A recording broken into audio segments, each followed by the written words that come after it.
This is my landscape kit for the year 2025, and this time it's more of a minimalist setup. I chose to limit the amount of gear I bring in favor of being more efficient and lightweight, with the goal being to focus more on shooting than the camera gear inside of my kit. So let's find out what I'm putting inside of my camera bag for the new year. To start, we're using two different camera setups. The first being the Nikon Z6 III with the 14-30. This setup is my wide angle combo that I use to capture expansive landscapes with when I have multiple elements that I want to capture inside of my frame. And having the 14-30 is perfect for that, as we get a nice wide focal length of 14mm that's great for exaggerating foreground elements and showcasing curvature when capturing a landscape. The lens also has a nice zoom range that I like to use whenever I want to cut out unwanted elements or grab a different focal length other than 14mm. Additionally, the lens is uber sharp with corner-to-corner detail even at its widest focal length, which is definitely to be expected considering that this is an S-line lens. It's a staple to have in my kit, especially paired with the Nikon Z6 III. We're able to take full use out of the 14-30 range and especially use it at its widest focal length of 14mm without having to crop in because the Z6 III is a full frame sensor. And the Z6 III has been my main wide angle camera since I upgraded from the Z6, with features like a fully articulating screen to see my camera when it's low to the ground, whether I'm in vertical or horizontal orientation. Or its more rugged and weather resistant design, which helps when I'm shooting in locations like the ocean. But most of all, it's fairly lightweight and doesn't take up a ton of space in my camera bag, and it's especially nice when I'm out there hiking because I want to make sure my camera gear is as lightweight as possible. It's a great camera that's helped me capture a ton of gorgeous wide-angle landscapes with beautiful Nikon colors that I've come to love. Of course, to complement my wide-angle setup, I use the Nikon Z30 with the 20-400mm f4:8 VR. And you might look at the Nikon Z30 and think, man, that's an entry-level camera, why are you using it for landscape photography? To me, this is the perfect camera to pair with my Nikon Z6 III for a plethora of reasons. First of all, the camera is insanely compact and lightweight while weighing in at a mere 405 grams, which helps with my goal of carrying light. Both cameras also share similar layouts, which makes it super seamless to switch between the two when I'm out on shoot. And paired with the 20-400 is where this combo becomes lethal, as the Z30's APS-C size sensor adds on an additional 1.5x crop to the lens, turning it into a 42-600mm focal length. And this helps me capture whatever far subject matters I want, and is especially nice having that 600mm on the long end, which could be anything from mountain peaks in the distance to faraway beach cliffsides. Having that telephoto lens is nice when I want to isolate a single subject and create a simple composition. But even though this combo doesn't look small, the fact that you're getting a 600mm focal length in a compact package like this just makes it such a good deal. But especially when you use these two setups together is where the magic happens, because you can cover such a long focal range from 14 to 600mm without much gap in between them. It's definitely the best camera combo that I've used since starting, and although I can't live without my cameras, this next piece of gear is something that I use every time that I go out on shoot. Inside of this pouch are my ND filters, and I've got 3 of them. These filters are great for when I want to shoot long exposures while keeping my aperture the same. And for me, I love to shoot long exposures in all kinds of scenarios, especially when I'm by a body of water in particular.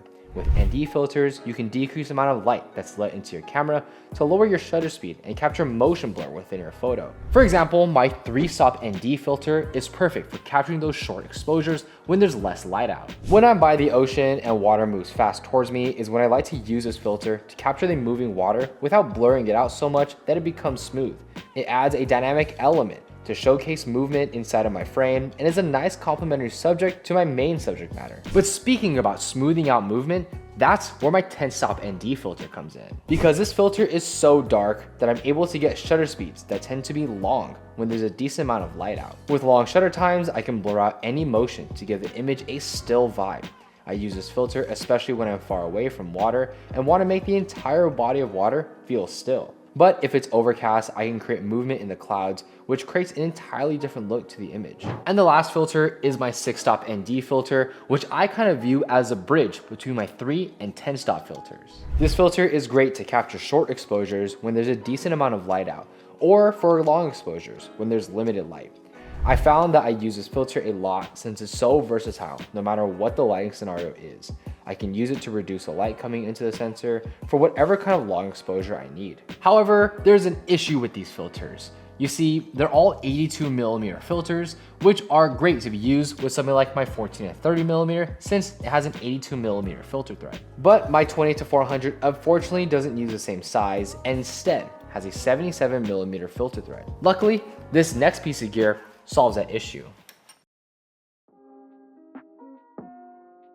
This is a 77 to 82mm step-up ring, which is how I'm able to put these 82mm filters onto my 28 to 400. I can easily screw it onto the front of my lens and then put the ND filter on top, so I don't need to go out and buy a whole new set of filters for my one lens. Granted, I don't capture that many long exposures with my telephoto lens, but it is nice to have it when I need it. And another small piece of gear that I carry is this rocket blower, and this thing is pretty big because I accidentally ordered the wrong size. But nonetheless, this still achieves what I needed to do, which is to blow out any dust that's inside of my camera sensor, since I shoot a lot of landscapes at stop-down apertures, which makes dust more visible. Next are my spare batteries, and I carry 3 Nikon Z6 III batteries and then 2 Nikon Z30 batteries. Now this might look like a lot of batteries, but trust me, I run through them pretty fast since neither of these cameras have great battery life. And the last miscellaneous piece of gear that I carry is this towel that I keep at the top here, which is perfect because my camera bag tends to get dirty.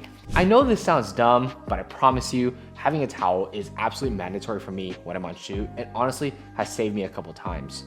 But this next piece of gear is also a piece that I simply can't live without. This is my tripod and it's something that I use for pretty much every landscape shot that I take. It helps me create more consistent compositions and is especially necessary when shooting at slow shutter speeds to avoid motion blur in your main subject. But it's also nice when I want to shoot panoramas, HDRs, or focus stack, as you need a stable platform to capture these different techniques. And the tripod I use is the Pete Design Travel Tripod, but as you can see, the ball head looks a little different because I switched it out for the Oben BE117. The big reason for that switch is because I don't use any L brackets with my Nikon Z6 III or Z30. So in order to use either camera in vertical orientation, I have to tilt the camera over. And with the Oben ball head, I get a much greater range of motion in vertical orientation versus the Pete Design ball head. Overall, this is a solid tripod that provides a very solid platform. These legs are very stable and sturdy and don't have a ton of give when I'm out there shooting. I've put this tripod into so many different shooting situations and even ones with a ton of wind, but this tripod has confidently handled all those different scenarios while allowing me to take sharp landscapes. But when the tripod is fully collapsed, it ends up being very compact while being the same diameter as a water bottle. This makes it easy to pack away in the side pockets of my backpack without taking up too much space. And speaking of my backpack,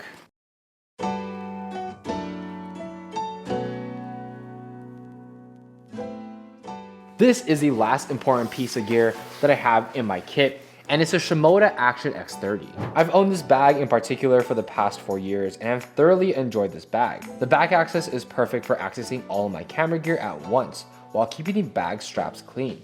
Additionally, there's a ton of space in here, and I don't really use all of it when I shoot landscapes, but whenever I do need it, it's there for me to fit more gear inside. But an issue that some of you have brought up is that if you're using the back axis, then won't the front get scuffed? Well, they're not wrong about that. However, the front of this bag is ultra durable. In my 4 years of using this bag, the front part has stayed in pretty good shape without the water leaking into the bag, while keeping the rest of the bag in great shape. And if we look here, we have top compartment storage, which is nice because it rolls down and creates a nice seal so no elements can get inside of the bag. This bag is also very comfortable with large shoulder straps, a hip belt, and load lifters to ensure the bag doesn't pull on the front of yourself when you're putting weight onto the hip belt. It provides an ample amount of support for when I hike and it's pretty comfortable overall. One of my only gripes about this bag are these side pockets. They don't have much structural integrity and have to be secured down with these straps. They also protrude out a bit, which can be annoying when you're traveling with it on a plane, for example. Overall, this bag is pretty solid and honestly does a great job at housing all of my camera gear and allowing me to access it when I need it. And that's everything in my camera kit for 2025 as a landscape photographer. And to me, this kit does a great job at addressing my necessities and nothing more. Especially since I've gotten help with filming, I don't have to carry as many pieces of gear, which has allowed me to focus on just the landscape gear I need when I go out and shoot photography. And honestly, landscape photography really doesn't require that much gear. It's mainly just the camera bodies, tripod, and filters that are super necessary for capturing your landscapes. Of course, you could always add more gear into your kit, but to me, camera gear is simply the means to the ends of capturing more landscape photos. And if the camera gear is getting in the way of you shooting more photography, then it's simply a distraction rather than an integral part of your kit. So get out and start shooting more photography. And let me know what you think about my camera kit down in the comment section down below and what your camera kit looks like for the year 2025. Thank you so much for experiencing the world with me today. And if you enjoyed this video, check another one out right here.